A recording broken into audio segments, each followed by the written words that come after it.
you doing here, woman? Walang modo niyang tanong. See? Hindi siya mabait sa akin. Sa iba lang. Dahil nakapagbeso ako sa mga kapatid niya ay nasa dulo ako ng sofa kaya kailangan ko maglakad papalapit sa kanya para sabihin ng totoo kong pakay. May matamis na ngiti sa aking labi at taas noong naglakad papunta sa harap niya. Umupo ako sa mesa niya sabay lapag ng envelope kung saan ang application ko. Here. Kita ko sa peripheral vision ko na nakamasid sa amin mga kapatid niya. Animo nanonood ng sine at popcorn na lang ang kulang. What's this? Madali mukhang tanong niya. Tingnan mo. Kaya ako nga ibinibigay sa'yo eh.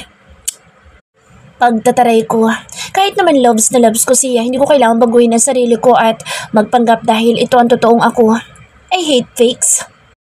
Don't with me, woman. Kung ayaw mo ipakiladkad kitang palabas. Ngumiti ako sa mga kapatid niya na may iba't ibang expression na mukha pero all in all, gulat. No? You can't do that. Dahil kapag ginawa mo, pasasabugin ko itong building mo. Ako mang magsasalita siya ng putulin ko. Don't try me, hubby. Hindi mo alam kung ano ang kaya kong gawin. Marahas siyang tumayo. Huwag mong puputulin ang mga sasabihin ko. I'm the boss here. Nagtatagis na ang kanyang mga bagang habang ako'y kalmado lang. Umalis ako sa pagkakaupo sa mesa niya at ako ang umupo sa swivel chair niya. Agad ko yung nagawa dahil nakatayo siya. Ipinatong ko ang mga paa ko sa mesa while sitting, exposing my legs. You're not my boss. Not until you accept me as your employee, hubby. Sinadya kong lambingan ang boses ko. Nagbabaka sakaling madala siya pero mas lalo lang nagalit sa akin. Pabalang niyang ibinaba ang mga paa ko na nasa mesa. In your dreams, woman. Angil niya. Napairap ako dahil kunti na lang mapipikon na rin ako pero dahil ako ang nanunuyo, dapat mas mahaba ang pasensya para hindi mabasted. Huwag mo kong irapan. Padabugo ko tumayo at tinaasan siya ng kilay. Namewa ako sa harap niya kaya mas lalong tumaas ang damit ko pero wala akong pakaalam. Lahat na lang bawal. Shit. Bullshit. Tinis. Malulutong ang mga murang pinakawalan ko. Wala na. Agad na naubos ang pasensya ko sa kanya. Pinilit ko maging sweet pero napaka-arte niya. Nakapaglaban ako ng masamang tingin sa kanya. Kung magmumura ka lang, mabuti pa umalis ka na bago pa ako mawala ng kontrol at samain ka sa akin. Kinuha ko ang cellphone na nasa short ko at agad na tinawagan si Angela. Hello, Angela? Walang sumagot pero alam ko nandoon lang siya. Tananggap niya ang tawag eh. Napatayo sa second kaya napangisi ako. Patay na patay talaga ito sa kaibigan ko eh. Mula akong bumaling kay Third na masama pa rin ang tingin sa akin.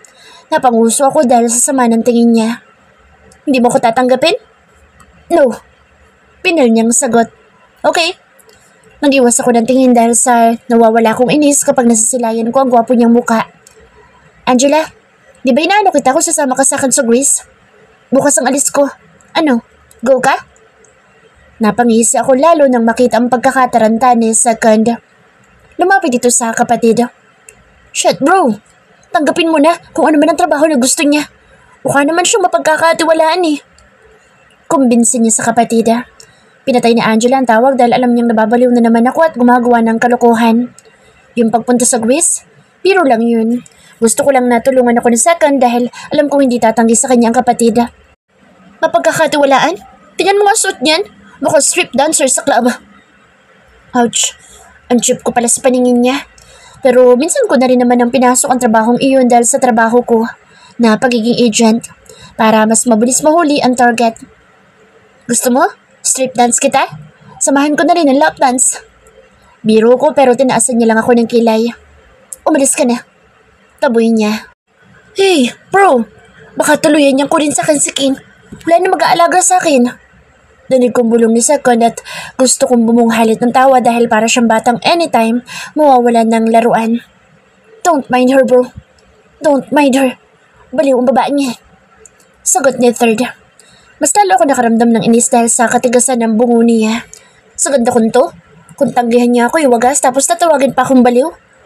Akala ko simpleng ayaw niya lang sa babae pero sa nakikita ko ngayon, parang nag-iiba ang pananaw ko sa kanya. Hindi kaya bakla siya? Bakla ka ba? Lakas loob kong tanong dahilan para matahimik ang lahat na parang may anghel na dumaan. Ilang sandali pa ay bumunghalit ng tawa ang kanyang mga kapatid. Hell, bakla ka raw bro? Kantsaw ni Pip na sunundan rin ng tawa ng mga kapatid niya. Humakbang papalapit sa akin sa third at basta-basta na lang akong hinilang palabas. Dahil nasa first floor kami ay madali niya akong nadala sa labas ng building.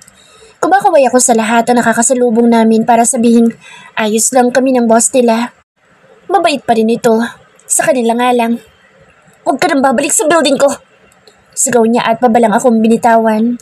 Muntik na akong sumubsob sa semento. Mabuti na lang ay maaga pa ako napakapit sa laag niya at dahil malakas siya ay hindi kami nabuwal. Naramdaman ko ang pagpulupot ng mga braso niya sa bewang ko kaya lihim ako napangiti. Mabait nga talaga siya. Yun nga lang nasasagad ang pasensya niya dahil sa panggugulo ko. Clumsy. Asik nito. Nag-inat ang mukha ko nang mapagtantong magkadikit na nga ang mga ilong namin. Kung ibang babae sigurong nasa sitwasyon ko ay pabebeng lalayo pero dahil iba ako sa kanila, I grabbed the opportunity. Hinabi ko ang batok niya at mabilis na hinalikan. Hindi ako gumalaw dahil ang totoo hindi ko alam kung paano ang humalik. Sarap? Bulong ko. Bago niya pa ako maitulak ay ako na ang humiwalay. Napahagikik pa ako dahil nagkalat ang lipstick ko sa labi niya. Masyado ko sigurong nadiinan. Ciao! Bye, Hobby! Love you! Malalaki ang naging hakbang ko papaalis sa lugar. Tanggapin mo ang application ko, ha? Pahabol ko na hindi na siya nagawang lingunin dahil alam kong masama na naman sa akin ang tingin niya. Ganito palang first kiss. Ang tamis. Third person over voice.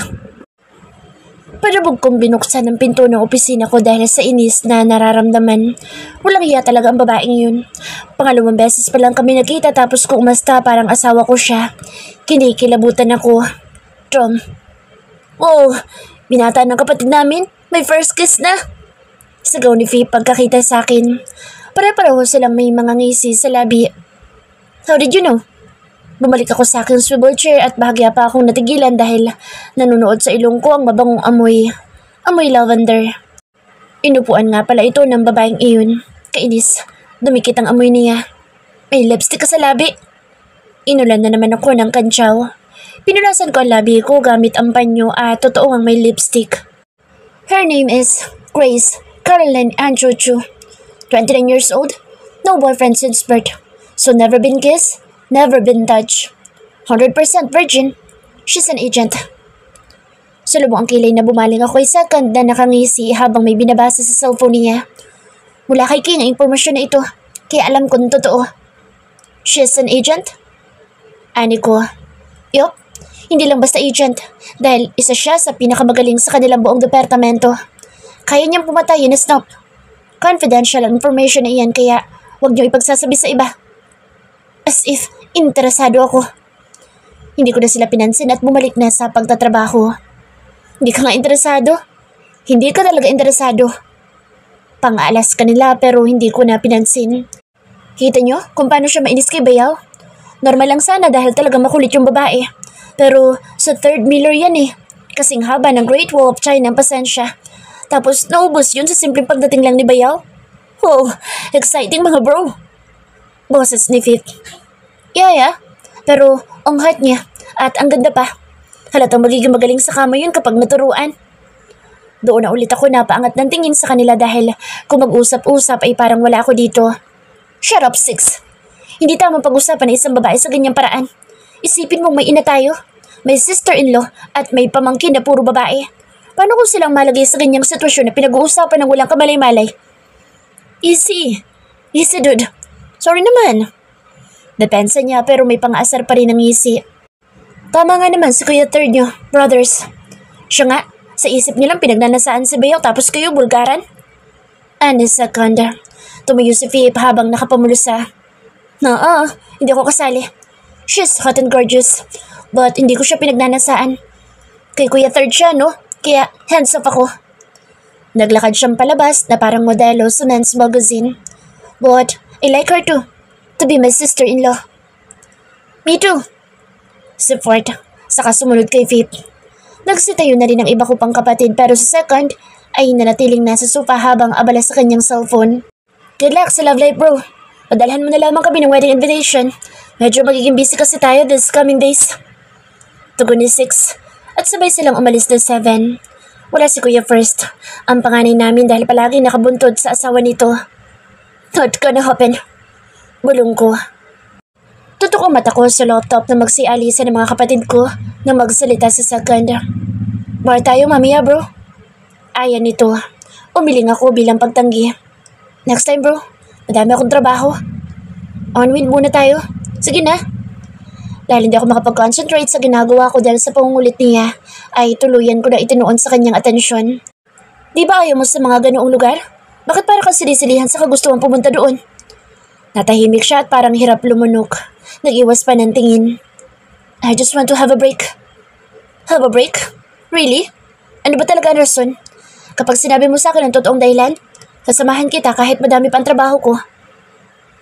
Halata ang pagkahiya niya sa paraan ng pagkamot sa batok at hindi makatingin sa akin. Narinig ko kasi na pupunta ngayon si King sa bar. Tinasan ko siya ng kilay. Tapos, basta, gusto ko sumama. Baka mapano yung best friend ko. Halata na ang inis sa boss niya kaya nagkibit-balikat na lang ako. Ewan ko ba sa taong ito kung bakit naiinis? Nagtatanong lang naman ako. Okay, sasamahan kita. Sagot ko na lamang upang matapos ko na ang dapat na gawin dahil kahit ilang ulit akong tumanggi, igigiit niya pa rin na samahan ko siya. Thanks bro. Tulad ng napag-usapan, pagsapit ng gabi ay nagyaya na si Second na pumunta kami sa bar kung saan ang best friend niya. Medyo malayo ito sa kumpanya ko kaya alas 9 na kami nakarating doon. Sinalubong kami ng isang bouncer at akmang kakapkapan kami ng matigilan ito nang ipakita ng Second ang kanyang wallet na may pangalan niya. Sorry po sir. Pumanhin ng bouncer. Ayos lang. Ako na sumagot dahil nagtuloy-tuloy na ang kasama ko papasok sa loob. Kilala ang pamilya namin sa buong Pilipinas at ibang parte ng Asia pero iilan lang ang nakakakilala sa mga mukha namin. Sa kadahilan ng ayaw namin maging special ang trato sa amin ng mga taong nakapaligid sa amin. Gusto naming mamuhay ng normal sa kabila ng yaman ng angka ng mga Miller. Though gumagamit pa rin kami ng connection kapag kinakailangan. Nakita mo na? Tanong ko. Napakaraming tao sa loob at dahil medyo malalim na ang gabi ay nagiging wild na ang mga nagsasayawan sa dance floor. Sikat na bar ito kaya hindi nakapagtatakang marami ang nagagawi dito. Dancing lights, flirty music, liquors, girls, make-out at ang iba halos mag-sex na. Yun ang mga bagay na pinagkakabalahan ng mga tao. Atypical bar. Maingay at amoy usok ng sigarilyo pati na alak. Wala ko namumukhaan sa mga nandito. Hindi gaya ng bar na palagi namin pinupuntahan ni Second malapit sa kumpanya ko na may mangilan-ngilan akong kilala sa muka. Ayun sila. Napabaling ako kay Second nang magsalita siya. Pasigaw iyon dahil sa lakas ng tugtog. Sila? Akala ko ba si Angela lang? Tukoy ko sa best friend niya. Kasama niya kaibigan niya. May kaibigan pala yun. Mabuti may nakakatagal sa ugali niya. Naglakad kami patungo sa pinakahuling table na nasa bandang sulok na. Hindi lang simpleng upuan ang meron sa bar na ito kundi mga mamahaling couch at glass tables. Mamahalin din ang mga inumin. Yo, bayaw! Dito! Nagpanting ang tenga ko pagkarinig sa pamilyar na boses na mas malakas pa sa tugtog ang pagsigaw. Hanggang sa makarating kami sa sinasabi ni Second na kinaroroonan ng best friend niya. Doon ko nakumpirma na tama ang pagkakadinig ko. Nandito ang babaeng gusto kong iwasan. Kapag minamalas ka nga naman. Oh, nandito rin pala ang future husband ko. Hindi ko pinansin ang sinabi niya. Umupo si Second sa tabi ni Angela habang ako ay umupo sa single couch na katapat nila. Katapat ng babaeng parang baliw na nakangisi ngayon. Hobby, anong gusto mong inumin? Tatawag ako ng waiter.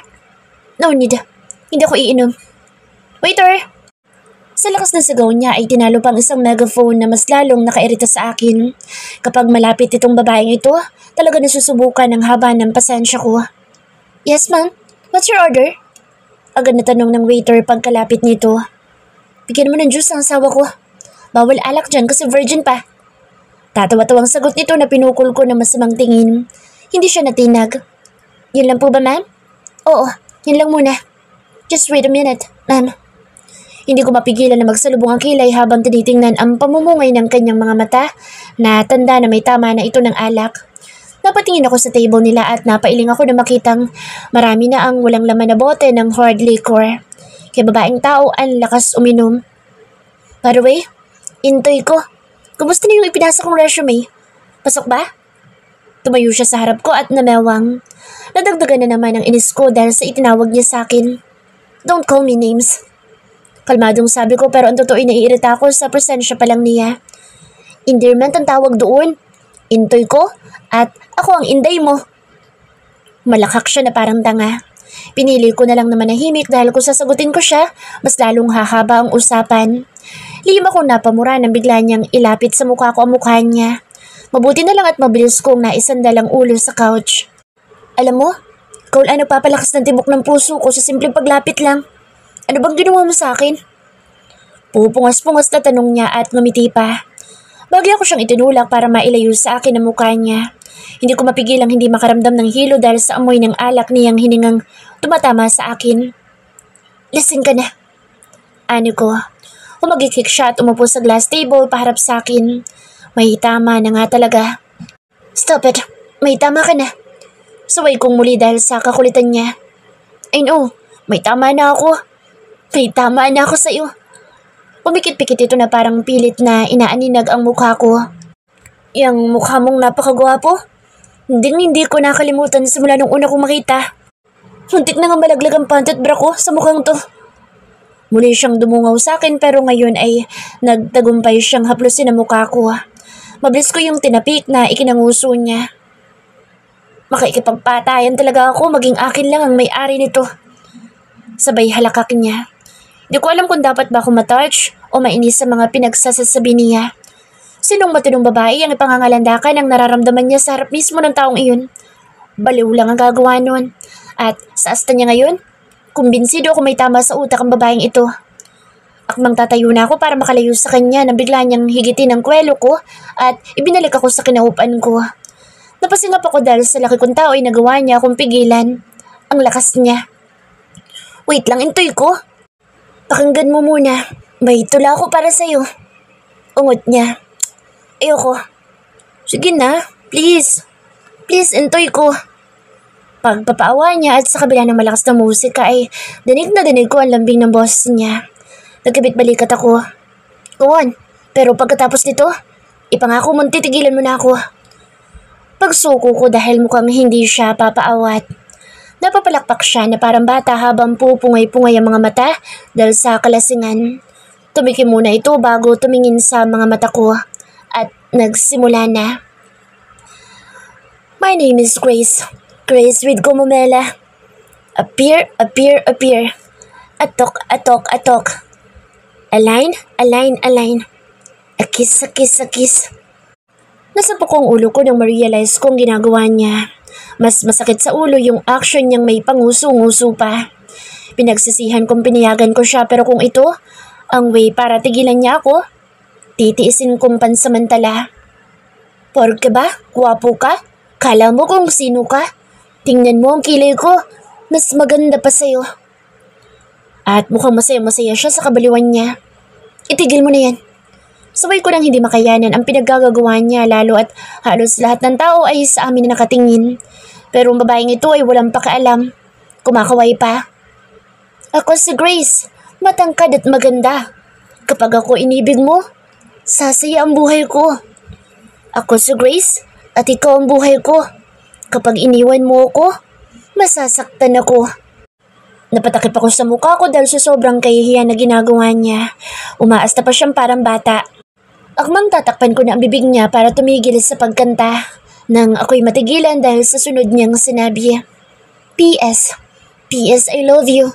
Mahal mo ba ako kasi mahal kita? Yes or no? Sagot! Pasigaw niyang ani at itinapat sa mukha ko ang boteng wala ng lamang alak. No.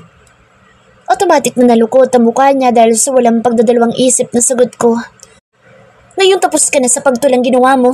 Kung tula nga ba talaga ang mga pinagsabi mo? Siguro naman, tutupad ka sa usapan. Natahimik siya at yumuko. Simula ngayon, titigilan mo na ako. Seryosong tugon ko sa kanya at bumaling kay Second na parang nanonood ng sini sa pagkaaliw na muka. Gustong-gusto talaga niya na nahihirapan ako sa ganitong bagay dahil hindi man lang ako tinulungan. Una na ako bro. Tuluyan na akong tubalikod. Gusto mo talagang tigilan na kita? Tanong ni Grace. Hindi ko siya nilingon pero tumango ako.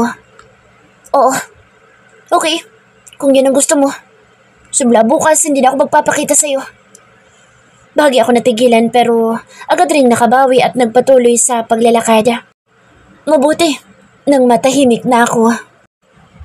Grace person over voice. I just want to die. Gusto ko nang mamatay. Ano ko habang nasa harap ng glass wall sa loob ng condo unit ko. Nakadipa ako habang nakatanaw sa buong syudad. Gusto mo nang mamatay? Sige, itutulak kita. Natatawang sagot ni Uncle. 1 linggo na akong tigang dahil kahit ayoko, tinutupad kong gusto niya. Kasi naisip ko baka na-miss niya ako pero wala. Wala akong kwenta sa kanya. Masaya siya habang ako nahirapan dito.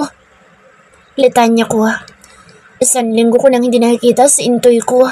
Para ko nauupos na kandila dahil sa pagkamis sa kanya. Palagi ko siyang pinapadalhan ng bulaklak. Araw-araw. At bago ko nagawa yun, kailangan ko munang takutin ng secretary niya na papasubugin ko ang buong building nila. Kapag hindi niya ibinigay kay Intoy ko mga bulaklak.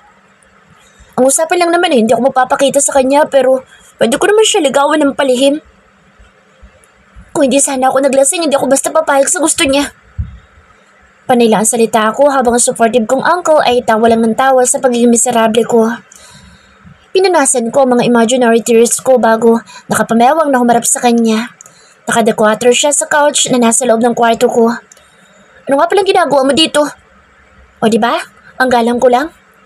May inilapag siyang folder sa center table habang ngingisi-ngisi. Alam mo namang mahal kita, pamangkin. Kahit na baliw ka, kaya tumutulong ako. Ano namang klaseng tulong? Pinulot ko ang folder at binuklat ko kung anong laman noon. Umusok ang puwet ko nang makita ang mga litrato na nasa loob. Sintoy ko, may kasamang babae habang kumakain sa isang fine dining restaurant, sa isang sikat na cafe at sa office niya. Marami pa mga pictures na hindi ko na tinignan dahil umuusok na ang dapat na umusok sa akin. Walang hiya siya. 1 linggo lang ako hindi nagparamdam na gawa na niyang mga bet. Kumakalantari pa ng iba. Asikot pumasok sa walk-in closet ko para magbihis. Hindi ko papayag na basta lang siya maagaw ng kung sino mang babaeng yun. Ilalaban ko ang akin. Well, hindi pa pala siya sa akin pero kahit na. Ako ang nauna kaya dapat ako hanggang huli. Nagsuot ako ng sexy dress na mga pribadong bahagi lang ng katawan na matatakpan. Yung nakakapaglaway. Sexy ako at maganda kaya kahit sino'y makukuha ko. Ewan ko lang kay Intoy ko dahil mukhang baliwala sa kanyang alandog ko. Naglagay ako ng konting makeup bago ko isunuot ang 6 inches killer heels ko. And for the final touch, naglagay ako ng pabango kong lavender ang amoy. Itinali ko ang buhok kaya exposed na expose ang dapat na ma-expose. Sasabak ako sa gera kaya kailangan handa ako dapat. Dapat walang makikitang panlalait sa akin ng kalaban. Napangisi ako. Kung hindi ka madadala sa santong dasalan, pues kukunin kita sa santong paspasan. Her name is Natalie Escobar, a famous and in-demand TV host and reporter mula sa mayamang angkan. Half Pinay and half American. Bungad ni Uncle nang lumabas ako na nakabihis na. Isa siya sa asset ng CBE Network dahil sa galing niya. Kumuha ko ng baril at inilagay iyon sa holster na nasa hita ko. Siguradong magagamit ko ito. May iniabot siya sa aking isa pang folder na mabilis ko rin binuksan. Naglalaman iyon ng kontrata bilang isang radio DJ sa CBE Network. At may perma na ni Intoy ko as president.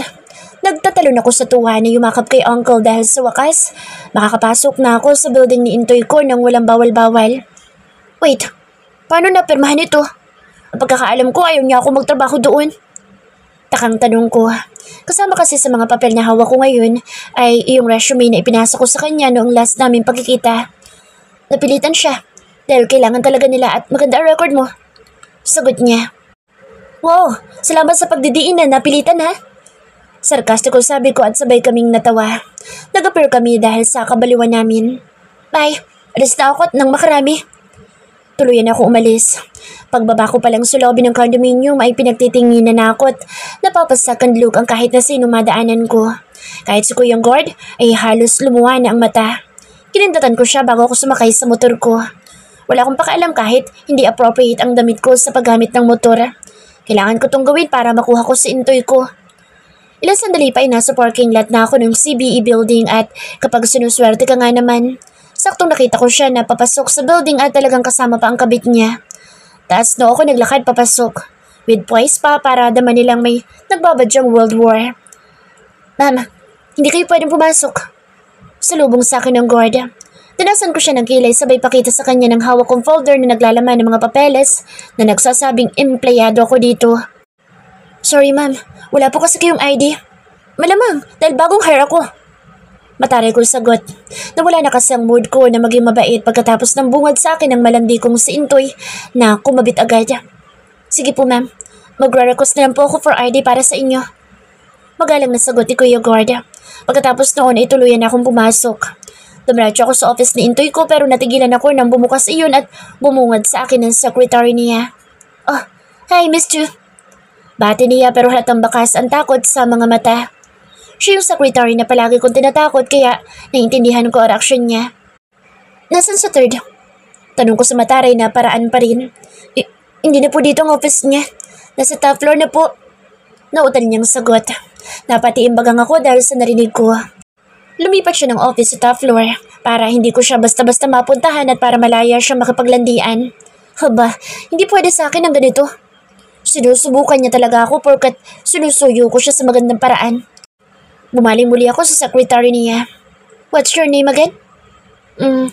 Rico po ma'am. Tumango ako. Okay Rico, pwede mo ba ako samahan sa office ng boss mo? Bakas ang pag-aalinlangan sa mukha niya kaya pinandilatan ko siya ng mga mata kaya napilitan itong tumango. Matagal ka na bang nagtatrabaho dito Rico?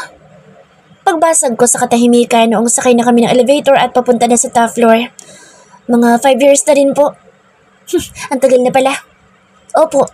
Ayaw po kasi ni sir ng babaeng secretary dahil madalas siyang akitin kaya nung nahire niya ako ay hindi na siya nagpalit. Kwento niya.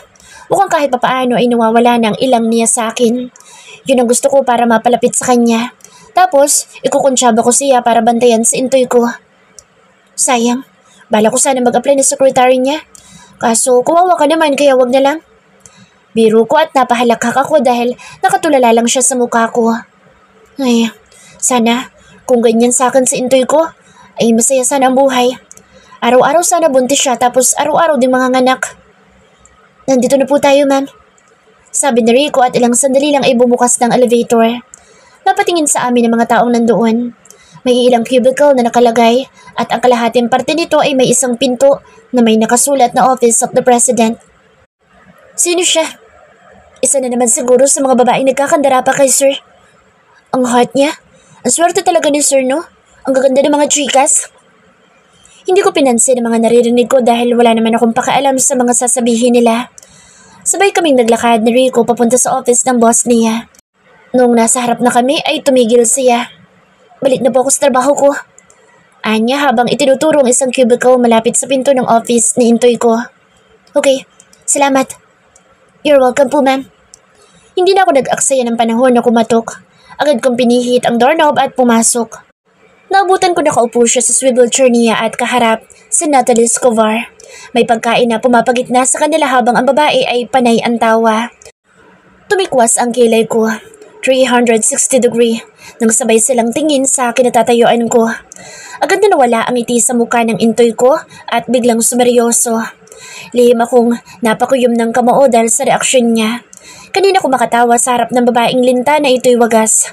Tapos nakita lang ako, parang napasanan niya ang buong mundo. Let's begin the grace way. Matamis akong ngumiti, kahit gusto ko nang pagbuhuli ng mga bituka nila. Nagpigil pa rin ako dahil alam ko na sa gitna pa rin namin ang salitang hindi siya akin. Alam ko pa rin ang limitasyon ko. Good morning, Intoy ko. Masiglang bati ko sa kanya. Full of confident ako naglakad papalapit sa kanya at tumalik sa labi niya. Hindi siya nakapag-react dahil siguro sa pagkabigla. Smack lang naman. What are you doing here? Iritang tanong niya makalipas ang ilang sandali. Namiss kita, kaya dinalaw kita bago ako magsimula sa trabaho. Binigyan ko siya ng masayang ngiti bago ako tumungo sa couch at nagdekwatrong umupo doon. Nakasunod lang ang tingin nila sa akin. Mukhang nakalimutan mo usapan natin.